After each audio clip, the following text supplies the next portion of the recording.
జిల్లాపై చలి పంజా విసురుతోంది. వారం 10 రోజుల నుంచి చలి తీవ్రత అధికమైంది. కనిష్ట ఉష్ణోగ్రతలు అమాంతం పడిపోవడంతో జిల్లా వాసులు ఉక్కిరిబిక్కిరవుతున్నారు.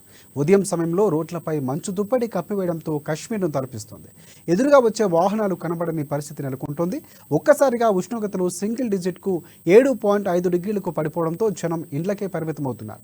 దానికి తోడు పగటిపూట ఈదురుగాలు సైతం వస్తుండడంతో చలితో వణికిపోతున్నారు. చలి కారణంగా బయటకు రావడానికే జంకుతున్నారు. ముఖ్యంగా వృద్ధులు, రోగులు అవస్థలు వర్ణనాతీతంగా ఉంటున్నాయి. ఒకవేళ అత్యవసరంగా వెళ్లాల్సి వస్తే రక్షణ కవచాలు ధరించి వెళ్తున్నారు. ఉదయం మంచు కారణంగా రోడ్లు కనబడిన స్థితిలో 9 గంటల తర్వాతనే వాహనాలు రోడ్లపైకి రాకపోకలు కొనసాగిస్తున్నాయి.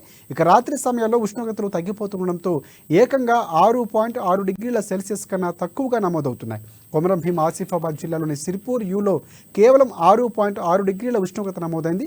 ఇక ఆదిలాబాద్ జిల్లా జైనథ్లో 7.5 డిగ్రీలకు ఉష్ణోగ్రత పడిపోయింది. ఉదయం సాయంత్రం వేళలో మంచు కురవడంతో సాధారణమైనప్పటికీ శీతల గాలులు ఈశాన్యం నుంచి బలంగా వీస్తున్నాయి.